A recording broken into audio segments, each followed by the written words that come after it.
excited to get started. I'm excited to introduce you to our expert tonight, Dr. Ivan Gonzalez. Welcome.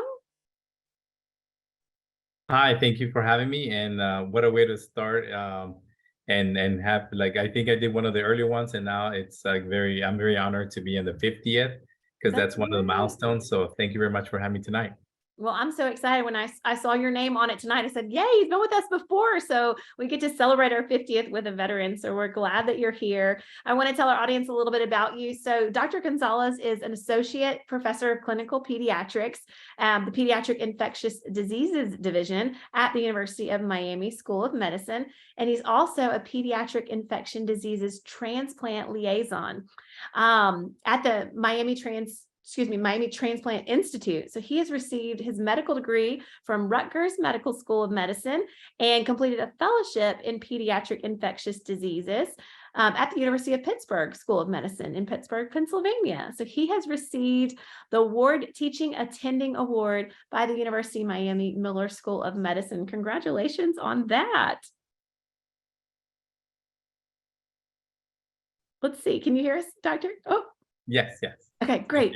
I'm not sure if our microphones are working well tonight, so forgive me if I ask you. Well, let's get started. We're so excited. Let's jump in.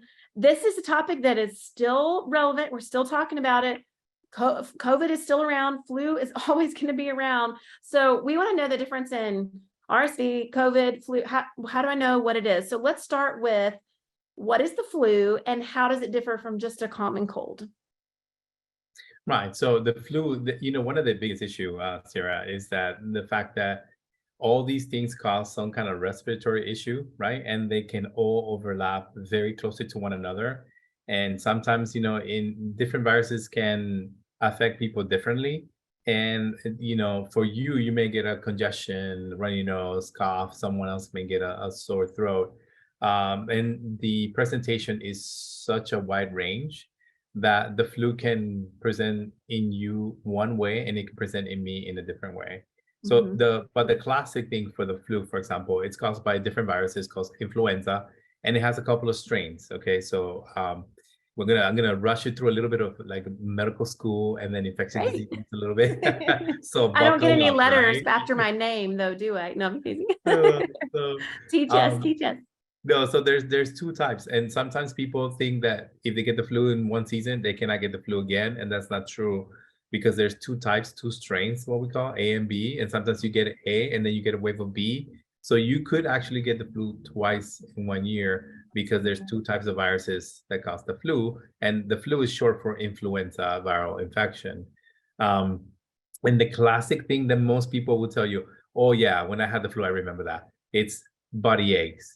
The body aches will make that different from everything else except COVID, because as some of you may have experienced COVID, you get body aches with COVID as well, but not as often. The flu, when you get those, like almost 90% of the people get that body aches. Okay. And so you start to get the body aches and you think that you have the flu. But again, overall, it's kind of difficult to try to tease them apart. But and before COVID, we used to have different seasons, and we knew that around January to March, that's when you will see the heavy numbers for the flu. But now after COVID, it kind of threw everything off. And essentially, we can have flu down all the way to like May, and even like some episodes in like June, like very early June, we had some. Wow, that's crazy. I have noticed that like I feel like it used to just be those kind of winterish months. But now, okay, so it extends into summer even. Wow. Yeah. So imagine if it drives you nuts, you imagine us that we're accustomed to like, hey, so during these months we get these, and then the RSV, you get them a little bit early on. Now it seems like to be all over the place. And to be honest with you, with the RSV, we, at least for us, we always knew that we're different than the rest of the country. As you know, in South Florida, we always like to be different than the rest of the country. And so for RSV, you can get the RSV anytime during the year. Wow. I did not know that. I knew it was like longer, but I didn't realize just all year. It's always a threat. It's always around. It likes the weather down here. So the weather, that warm, muggy, monsoon, humid weather. That's right. Well, tell us, how do we tell? And I think you spoke to it a little bit, some with the chills, because I was saying I've had flu and I've had COVID, and I felt like with both, I was just out, like the body aches and feeling so exhausted. But how can we tell the difference between flu and COVID? Is there a Right. way And to- that's one of the challenges we had even before when we had the first wave of COVID coming in 2020. If you guys can remember that, because since we've been all in isolation and working remotely, it feels like 2020 was like 10 years ago. But in fact, it's been just a few years apart. So the issue that we had is that from the beginning, we knew that it was going to be very difficult to tell both of them apart, right? Now, there may be some things that are more prominent with COVID versus the flu, but overall, they both have body aches, they both have fevers, they both have runny nose, they both can have sore throat. But you start to kind of, if you pay much attention to that, the congestion is usually much worse with COVID than with the influenza infections. And the sore throat with COVID, it's a little bit much more pronounced than it is with influenza. But the Okay. body aches, the joint pains, all that stuff is the same Mhm. way.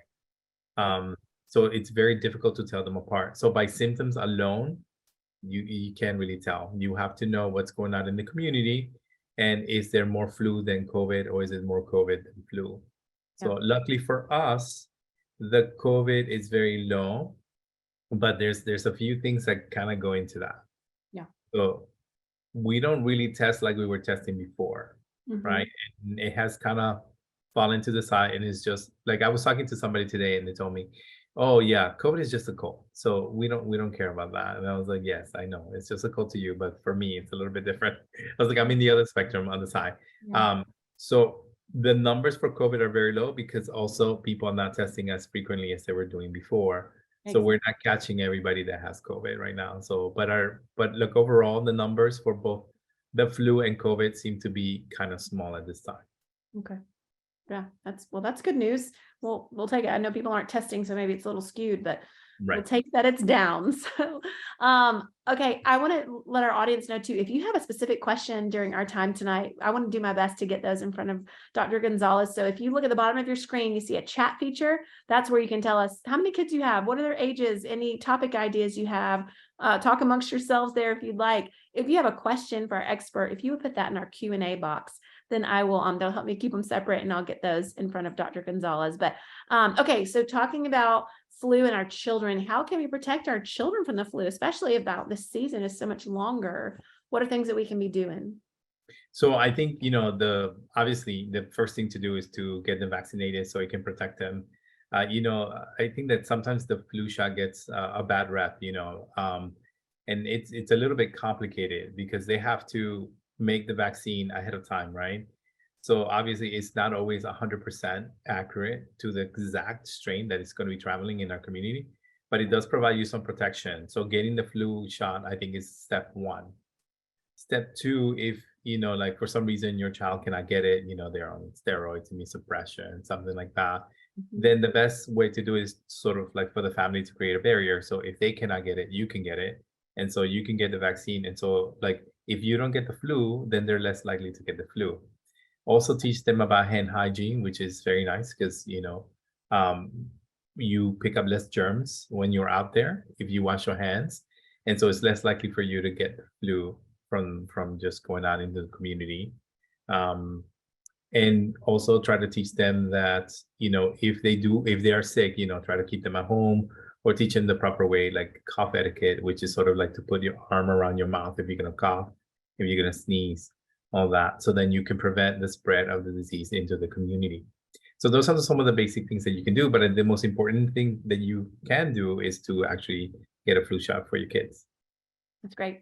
I've got to think, we've all been through a lot with this, and some our frontline workers were just so grateful and thankful. You've gone through so much. And I think, okay, some silver lining, like hopefully we have raised an amazing generation of hand washers. I just think hopefully we're teaching our children really good hygiene through this, and to protect themselves. Because, we think that there's a lot of steps to it, but like you're saying, getting that shot and keeping those hands clean. And I love it. The cough etiquette. That's so good. We're going to talk a little bit also about RSV. So tell us, I've got a great question from our audience that I want to get to in a second. But before I get to that, tell us, what is RSV? We hear about it a lot, but kind of differentiate it for us. Yeah, so respiratory syncytial virus, that's the RSV stands for, that's the acronym. And it's basically another respiratory virus. that can give you a cold that's a little bit similar. One of the distinctions I would say, like from someone when you go through training in the beginning, when you have the RSV season, it's almost impossible to get away from like the RSV infection. Like you will get it. Someone in your house has RSV, you're gonna get it. So it's very difficult because it's more like a droplet. So when they're coughing, sneezing, it just floats out there, and it can remain on the outside. And if you touch it and you do good hand hygiene, or if you're surrounded by everyone that's sick, you're gonna get it. It presents the same way. I would tell you that it has a little bit of runny nose, congestion. You can get a little bit of fever. The caution here, this is where it can get a little bit dangerous for RSV. RSV normally can just cause very mild disease, but kids that have issues with their respiratory tract, right? So kids with asthma, very young kids, kids that are very premature, and obviously the older population also, it can get into the lungs and start to cause very severe respiratory distress. So they go into like having severe respiratory problems, and they're unable to maintain the effort of breathing. So what it causes is causes you to breathe so hard and so fast that the kids, the younger they get tired out. And that's when they get into respiratory problems, and then they have to get admitted. So that's one of the things why respiratory syncytial virus, the RSV, can be something very dangerous, because it can cause them to just work very hard to breathe. And it's just, if I put you in like in a marathon right now, the first mile you'll be okay, but the second mile you'll be like, well, I mean, for me, I'll go half mile and then I'm like, no, I'm out. Yeah. I'm I think you scared gave of me more than puking I could do there. Yeah. out. That's right. Yeah. Okay. When you put it like that, though, that makes sense. I didn't realize how the distress worked. I just thought, okay, the children can't breathe, but it makes sense. They're breathing so fast and so hard that they tire out. That's scary. Yeah. I've had a niece who ended up in the ER with that.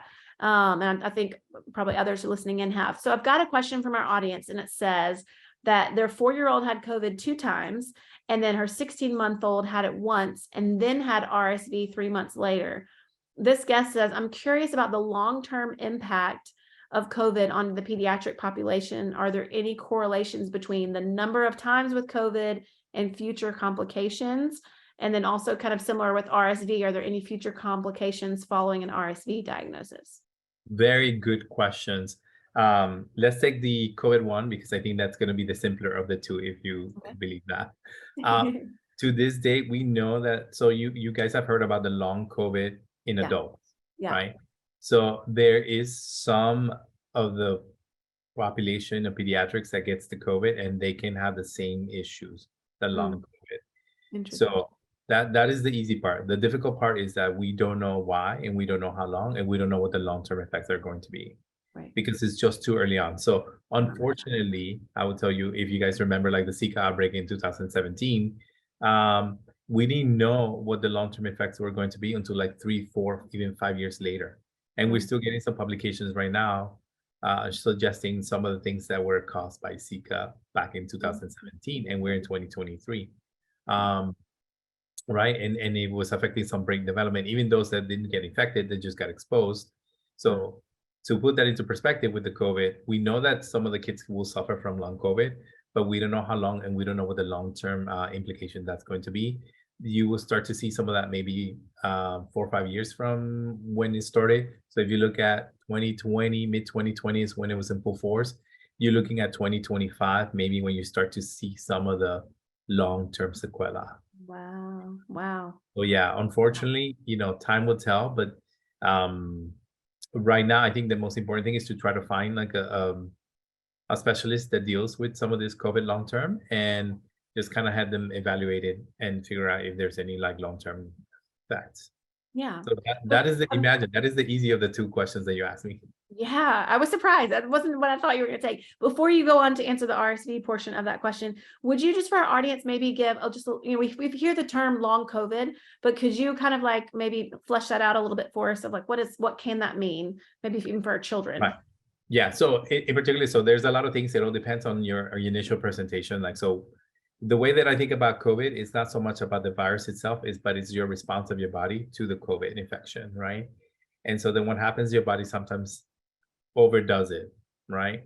And then as it overdoes the work in response to the COVID, then it starts to cause problems. But it can cause problems, say, in the lungs Yeah. or the CNS, so in the brain. And it's just basically it's attacking the virus too aggressively in that area, and then you can start to see. And some of you that had COVID, I had COVID because one of my kids got it to me. So one of the issues that we had is the recollection. Um, but that's more like a short term. But some people actually still have the memory recovery issue even Wow. further down the line. So some of the kids may have some issues, maybe, but we don't know specifically what the issue is going to be right now. Because obviously, if you have a 2-year-old, 3-year-old, you're not going to ask him, okay, you remember what I gave you yesterday? Recall the 3 items that I gave you yesterday. It's a little bit more Yeah. difficult, right? Because their short-term memory is a little bit different than ours. Yeah. So overall, I think that it depends. Like if it attacked the lungs, and they can have something like where they get tired very easily, right? Mm. And they're not able to do the same exercise or be as active as they were from before. So that would be refers to a long COVID, meaning that there's some kind of residual Oh, issue from all the inflammation that was there that may yeah. cause them to be, not as good as they were before from the respiratory point of view. So it's a depend on which part of the body it affects, then what the long-term effects that it may be. Okay, great. Thank you for touching on that. The other part of that question was, how about an RSV diagnosis? Does that show like complications in the long run, or are they susceptible? All right. So, so the good news and the bad news about RSV, like I said to you, RSV is normally 95% of them, just a very like small cold, mild congestion, maybe some respiratory issues, but that's it. It's a Mhm. 5 to, and maybe sometimes it goes up to 10%, and depending on if you have any predisposing factors, right? So like if you have lung problems, then your risk for getting severe disease is a little bit higher. So for RSV, it depends on how you start. So if you have a problem with your lungs, it may cause you more problems. The thing that we would tell you is that the younger you are, the more problems that it can cause. And if you get it less than 6 months of age, then there's some studies suggesting that you may be more at risk for developing asthma further In the down in future. childhood. Okay. So so the best thing to do is to make sure that your kid doesn't get RSV in the first 6 months. That's easier said than done. But again, if you follow like the hand hygiene, cough etiquette, unfortunately, right now there is not a fully commercially available vaccine. There is a vaccine that may be coming out in the next couple of months to the next year for RSV, and I think that once we start to investigate a little bit more, like what the studies are suggesting, and it comes fully available in the community, maybe we can have another parental guidance episode at that point. Yeah, definitely. Love it. No, we've got so many good topics of things we can keep talking about. I love it. We'll have to get you on again for your third time. Okay, another question from our audience says, forgive me if I'm saying this wrong, but albuterol help with RSV? That is actually one of those that is considered to be a myth. It doesn't help you. What probably ends up helping is that you're giving them like humidified air, right? Okay. Because the albuterol medication comes it's in a suspension with some water or some saline. Okay. And so when you're giving that you're trying to kind of thin out the mucus. And so your kid is able to kind of get it out faster. But the medicine side has shown that albuterol doesn't really help too much with. Okay. Although I would say, Mythbusters. I would just say, yeah, but just to say, like, there's still some physicians and some healthcare providers that still do it because they're like, well, if I give it to them and it helps them, then it helps them. Yeah, there you go. There you have it, folks. We have to do a Mythbusters episode. We'll put that in the As in long the as we don't have to chat. blow anything up, I'm game. I love it. Okay, so talk to us about, I think you shared about hand washing, good hygiene, but anything additional you would add about protecting our kids from RSV, or is it similar to flu, the good hygiene, the coughing etiquette, that kind of thing? Right. It's all similar to flu because they're all part of the same respiratory viruses that give you the upper respiratory infections.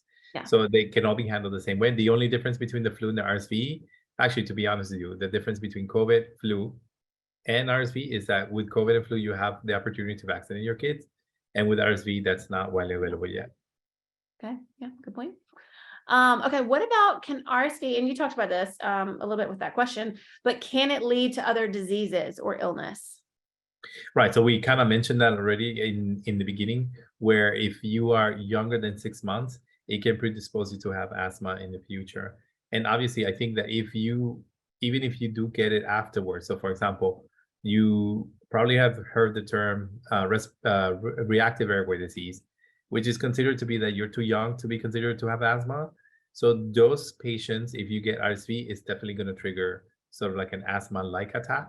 Mhm. Um, so if you have any kind of predisposing lung disease, right, either where you're born premature or you have some kind of allergic component to your lungs, when you get the RSV, it's basically you have inflammation there, and then the RSV is adding more inflammation, so that can complicate matters. Okay. Wow. I'm so glad you're the expert. And thanks for bringing all of this to us tonight. Great questions from our audience too. A few more coming. So we've heard a lot of talk about HMPV, so the human meta-pneumono, excuse me if I'm saying it wrong, virus earlier this year. Tell us, what is that? And talk to us more about that. Yeah, human pneumovirus is another respiratory virus.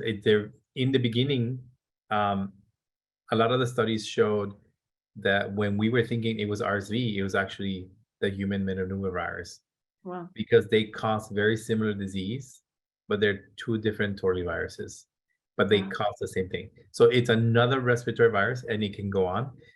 Sometimes when you think that your kid has RSV and you go and get the test done and the RSV shows up negative, it's because it's the human metapneumovirus.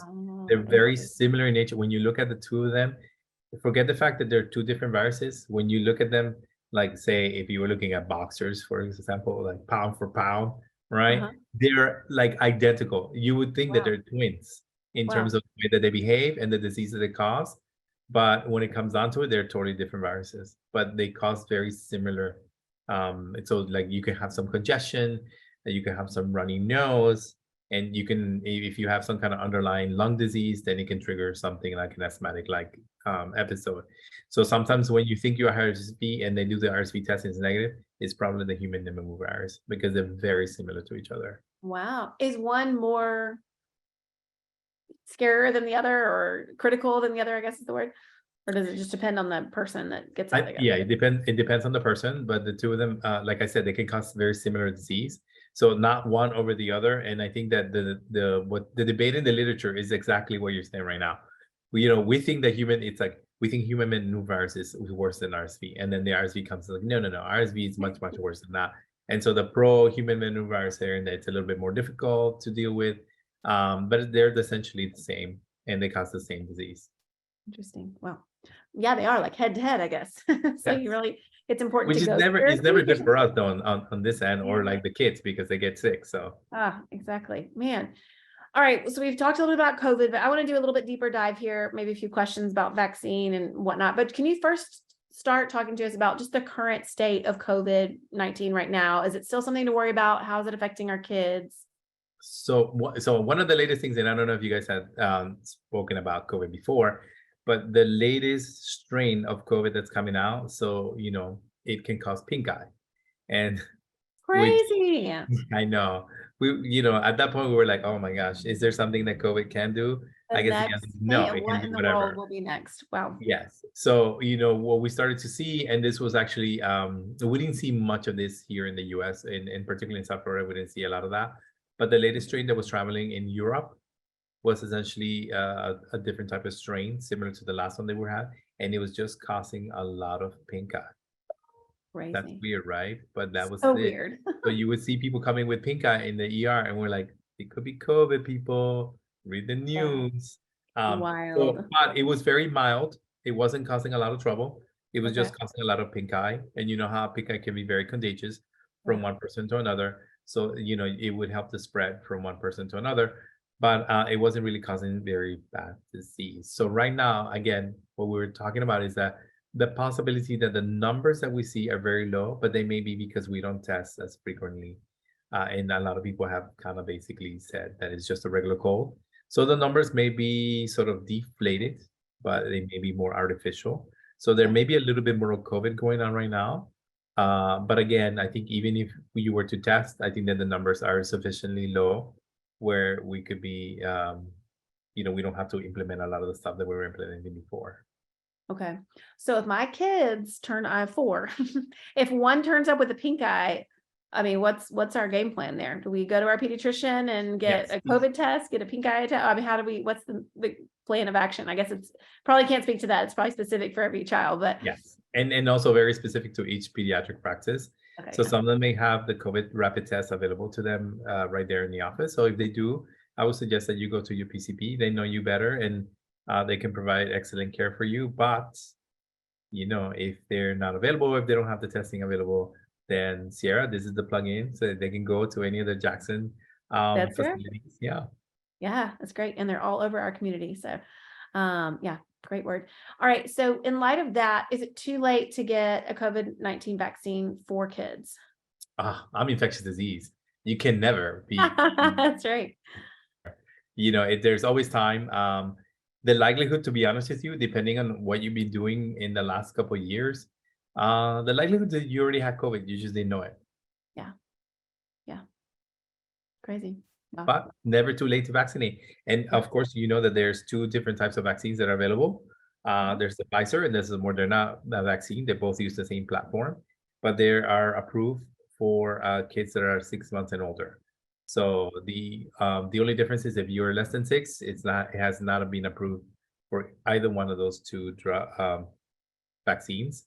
But we recommend anyways for the pregnant women to get vaccinated, and that should give them enough protection to take them into the 6 months. Yeah. Okay. Talk to us about this is an audience question. What is your recommendation for the COVID vaccine for a child who's already had COVID? Would it be ill-advised because they still maybe have some in their system? Should we wait? How long? What's your advice there? Right. So the usual time frame to wait before you get a vaccine, if you have, let's say I have COVID right now, I will have to wait at least 4 weeks before I can consider doing the vaccine. Okay. Right. From your diagnosis date or from your end of symptoms, I guess? From the diagnosis that usually, when you have symptoms, Yeah. you're gonna know the symptoms in like 2 or 3 days. So Yeah. 1 month is fine after that. Yeah. Yeah. Okay. 1 month. Okay, great. Here's another one, a little bit more general, but this listener has an almost 3-year-old and wants to know, what are your top recommendations for parents when your kids become sick? She said, particularly, her kids never had a cold, so it makes her nervous. They're like, is his first cold going to be one of these 3 scary things? How would you coach a new parent? Yeah, that's an excellent question. And I will tell you, I will tell you this. I'm gonna give you a phrase that may freak a lot of the parents out. But you need to know, because you need to know what you're getting into. It's a depend question. So for example, the first year that your child will be in daycare or in school, they may get up to 14 infections in that year. Wow. Yeah, I know. More than one a month. Yes. Wait, come on now, Sierra. Let's give them some hope, okay? Yeah, let's do it. Give them some hope, Dr. So Good luck. here's the hope. So because there's 12 months of the year, right? Uh-huh. And so therefore you can get 1 a month, and then 2 months you will only have 2 in 2 months. You understand? There you go. Right. But okay, that's a joke actually, because I know it. Like maybe Christmas too. It all happens at Christmas. I know. I'm gonna get 2 at Christmas because that's how it So goes. it is very frequent that we get consultations from the outpatient with parents that are very concerned because the kids have a lot of infections. And when you start to ask them, the first question that we ask them is, are you in daycare or is this your first year in school? And they're like, yes. And I'm like, yes, congratulations. This is the prize. But that the makes silver sense, because that's always the first question at the pediatrician. Is the child in daycare? And I'm like, yes or no, or okay, that makes sense. Because it kind of triggers for them that they know that they're at a certain risk.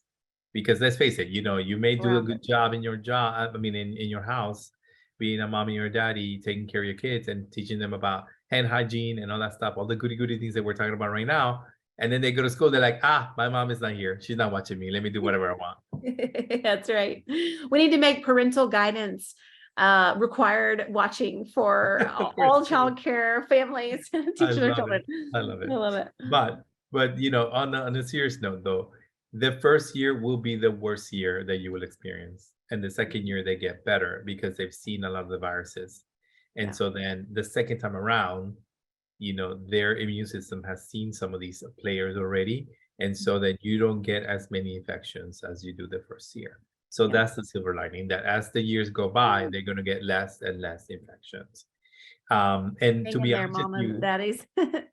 yeah. And to be honest with you, right now, what we are seeing is RSV, COVID, and flu are in very low levels, and we're starting to see other things. The hand, foot, mouth disease is Ugh. very big, very popular right now. Again, I'm getting a lot of pictures like, hey, what do you think my kid has? He has that, right? I'm like, yes, they do. Congratulations. Oh, And we were getting some adenovirus and some parainfluenza, which are all kind of different types of respiratory viruses. The hand, okay. foot, and mouth disease is a little bit different, but stay tuned. Once we have a big outbreak, parental guidance time. That's right. Well, we're going to get into some of those questions tonight, but I hate to think we might need a whole episode about that, because if you've been through hand, foot, and mouth, you never want to do it again. So any families out there, hang in there. If it hits you, you're going to make it. It's just more annoying than anything, I think. But talk to me a little bit about, I do want to get into that. I have some questions on it, but let's hold on that for a second. Tell me more about your infectious diseases expert. And so I want to know emerging infectious diseases. Do you have an update for us? And I hear you saying like more hand, foot, and mouth. Is there anything else we need to be kind of on the lookout for? So right now is the hand, foot, mouth is really going, like it's beginning to pick up a lot, and you're probably going to end up seeing a lot of cases out in the community. I'm pretty sure a few families already have experienced that, and there is more to come there with the hand, foot, mouth. We also started to notice that there's a little bit more like a trend in some of bacterial infections. Okay. And I think that there's a couple of things for those of you who like to go into the Orlando, Tampa area. There Yeah. was a case of malaria up there. And that's one. Yes, I know. It's I've something been that to we don't know. Africa and I've Yeah, taken the malaria pills, but I don't expect that the happiest you place don't on expect earth. that So tell here. me more. Yeah, so I would tell you the reason behind why we have malaria cases is that someone who travels or someone who migrates from an area that may have, malaria, we Right. have the vector, which is the mosquitoes. I hate mosquitoes. Yeah. I'm pretty sure someone knows what the real reason is in nature. Yeah. But to me, they just bite me too many times That's that I right. really What don't are care they about good for? mosquitoes. Yeah, I That's know. great. I mean, feeding dragonflies is one reason to have mosquitoes. That's I good. guess. I guess. So, but we do have the vector in the entire state of Florida, and because we're hot and humid, Yeah. 9 months of the year, Yeah. they thrive in our environment, and so all it takes is for someone who has malaria that comes, either they picked it up from the Mm, travel or someone who migrated from an endemic area. They get here, they get a mosquito bite because mosquitoes bite all the time, yeah. and then the mosquito then can carry the malaria, and Vice then versa. they can start kind of carrying it around. So the health Wow. department is putting out. So I think that this was funny. I'm going to share something with you guys. One of my nephews is like, "Hey, I'm heading up to Orlando," and my friend was showing me this thing that they got in the mail, and then I'm like, "Yes, use insect repellent and make sure that you wear like long clothing and try to stay away from like the dusk area and the dawn area because that's Oh, the when they time that thrive. they like to feed all the time." And he was like, "Why?" And I'm like, "Because there was like one or two malaria cases up there." So that's one thing. And then the other thing that we're not, I don't think it was in our list of discussions, but there is, I'm pretty sure you guys have heard about the giant snails. Giant snails? Yeah, giant African snails. No, no one has Tell heard me of more. that. You're like, wait, I'm what? like, I got to figure this out before my kids find Wait, giant so snails. it's been around. It was like, so of course, someone brought them as pets, and then they released them into the wild, and so they are there in Florida, and they are actually carry a little parasite, and that parasite can go into the brain and cause like an infection in the brain. So Oh, there's wow. been some cases, I believe, a little bit upwards in Tampa, in Wow. Orlando, and I think that there's notices out for the snails from Broward all the way up to Orlando. Oh, Um, yeah, so if your kids find a giant snail, yeah, leave it alone. Call the leave probably it alone. the I believe it's the animal control, not the animal control. It's probably the Department of Health or something. Okay. I'll get you guys the information or who you guys need to Great. call, and We're then they go staying away out and from basically try snails. to right stay away from giant snails. The other snails, Great. Yeah, probably a yeah. good idea to stay away from those two. Let's just to stay away from snails, kids. That's what I'm gonna say. That'll be our summer rule. Wow. Okay, this is so enlightening because I don't know where else I would have found this information. So Thank you, Dr. Gonzalez. Yeah. Circling back now. Okay, one more question about COVID vaccine, and then I do want to transition to hand, foot, and mouth as much as I don't want to transition to it. I do. We need to talk about it. Okay, so one more question on the COVID vaccine. Are the side effects for COVID vaccine in kids the same as in adults? Can it be taken routine along with other vaccines?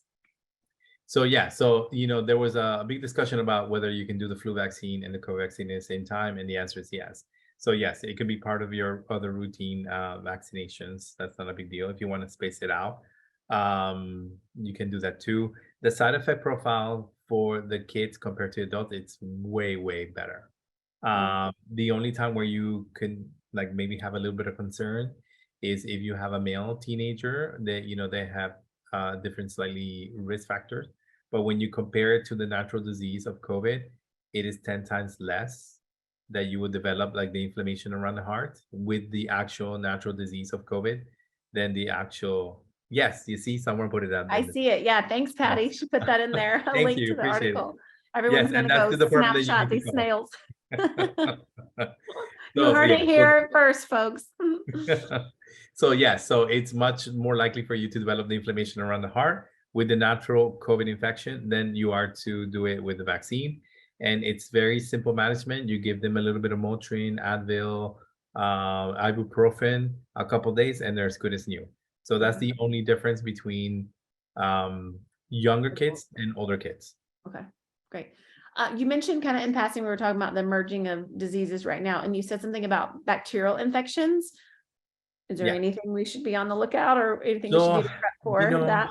Right. So there's a group A strep is causing a little bit of problems, but not a lot where we need to send out like massive, be an alert, don't touch the African giant snails.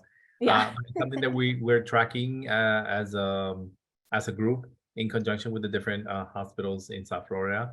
And then another one is called strep pneumonia, which is another bacteria, but we have vaccinations against that. And that we are keeping track of through not only in our area, but we're also looking to collecting data from Tampa, Orlando, Gainesville, and Jacksonville, trying to see if it's really something that needs to put everybody on attention, or is it just the fact that we're more diligent about documenting that particular type of infection right now, or is it the fact that maybe some people have missed some of the vaccination windows because of COVID, and so we started to pay attention to that. But that maybe in the future we can definitely go over some of that. Wow, it's a lot of variables, and it's I'm so encouraged by our time tonight, Dr. Gonzalez. Thank you, because it's just a reminder. It's so often easy to think like, okay, I don't have to think about a doctor until I have a need, and then I just go to mine, and then I just assume they're just giving me all the, whatever, they just do their thing. But I'm so encouraged, especially in this time, because we get to sit with you, with experts, and we're like, you're not just doing your job, like you are teaching and educating and researching and all the things because of the connection there with the school, the university. So it's just amazing. It's so great to hear, because I think sometimes I think that, and maybe, it's just a nod to our Jackson team of doctors, because you guys are really cutting edge on just all the research too. And it's cool to hear all that's going on behind the scenes, that you aren't just kind of doing the things the way they've always been done, but you're staying on top of that research, which is really cool. Absolutely, so thank you for sharing that with us. It's always good, because then, it keeps us in our toes, and we can try to address as many questions as we can, because we try to anticipate. And again, we're always looking forward to trying to prevent a disease rather than to react to a disease. So that's why we always have to kind of start looking at, we get one case and we're like, okay, maybe nothing. And then we get two cases, and when we start asking each other, hey, have you seen some of those cases like that? Oh, yes, I have. How many have you seen? And then we start asking, well, how many have you seen? Because then we form like a network, and we try to figure out so we can provide the best advice to the parents. So then your kids don't get like a really bad disease, and then you don't have to get admitted to the hospital, and you don't have to see me. So yeah. Thank you. One question on that, what we were just saying, so interesting. My mind is still boggled by the pink eye, the COVID pink eye association. Was there ever an association with strep and pink eye? I feel like for a while it was just like I was hearing strep, but was that just because it was just it's just a bacterial infection that we're seeing kind of on the rise? Right. There's no connection there, right? Yeah, no, there was no connection with that. Sometimes you can get like a rash, and sometimes they can turn your skin red. So that will be the association with group A strep, but nothing related to pink eye. There was one of the viruses called adenovirus, and the adenovirus infection was giving a lot of people pink eye. Crazy. That is bizarre. I've learned so much tonight. Well, a few more questions. We're going to get to it. Hand, foot, mouth. I'm watching our clock. So audience, if you have any questions, now's a good time to drop those in the Q&A box for Dr. Gonzalez. But let's talk. What is hand, foot, and mouth disease? Tell us. So hand, foot, mouth disease, it's funny because it's one of the few diseases where it tells you where it's going to go, right? Yeah, So right. you get these little rashes, right, in the palms, and also your feet and your mouth. And it's caused by a virus called Coxsackie. And the good news and the bad news about that is usually very self-limiting. It just gives you the rashes in the hands, the soles of your feet, and in the mouth. Now it can get pretty bad. I was in the hospital making rounds, and one of the attendings in the hospital was like, "Hey, look what my kid has." I'm like, "Let me guess, hand, foot, mouth disease." And they're like, "How do you know?" And I'm like, "Because everyone has it right now." And so it's very contagious. You will see that some of the parents that have kids that have hand, foot, mouth disease, they also tell you, I got it too. And then you're like, yeah, uh-huh. And the reason is Knock on because, wood. I'm like, yeah, we've had it, but we haven't had it. And I'm just waiting for the but day because you've it can done happen. very good. You've done very good so far. So there's usually about 8 strains of that virus. So Wow. why you can get it multiple times. Makes sense. Yeah, so but this is one of those that is very self-limiting. It just gives you the little rash in the hands, the foot, and the mouth. It looks super horrible. So if some of you go into Google tonight looking at this hand, foot, mouth thing, Don't do it. don't freak out because of course Google's going to show you the most graphic of pictures. But it can get pretty bad, but most of them actually have very mild disease and it doesn't really do much. You may get maybe like some low-grade fevers. Your kid may not want to eat a little bit because it's some inflammation around the mouth. So it causes a little bit of problem from that point of view. The answer to what to do in that scenario is good hand washing again, right? And a lot of TLC, lots and lots of TLCs. Yes. Oh, I love that. I love that. Maybe popsicles or some popsicles in a movie and some snuggles with mom. Just not too close because it's very contagious, right? I'm teasing. Wow. Yeah, we have had it.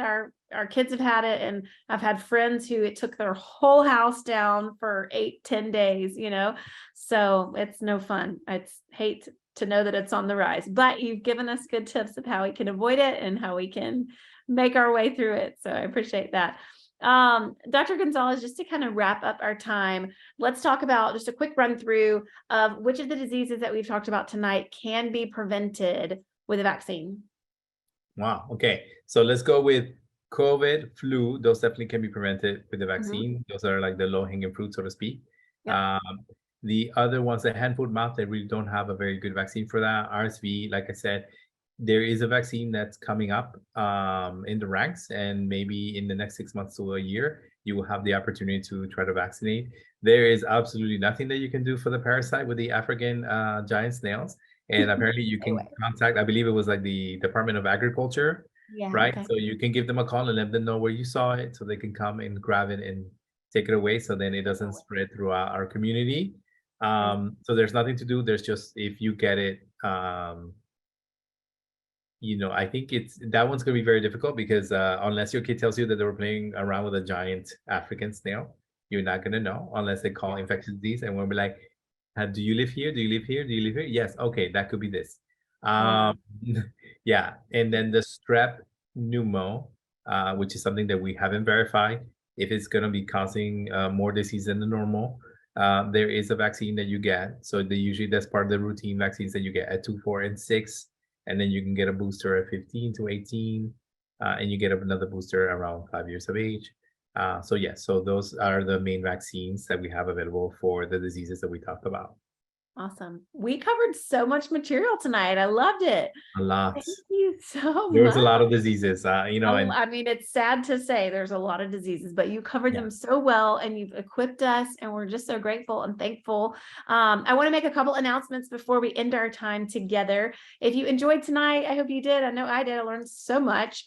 I'm still my brain is blown about the pink eye, but so much. We're all leaving with great tips and tricks to stay healthy. You can screenshot this slide right here if you'd like to do some additional study on your own about some of the things that we've discussed and have been mentioned. I would like to draw to your attention, mark your calendars for our next Parental Guidance episode 51 on Thursday, August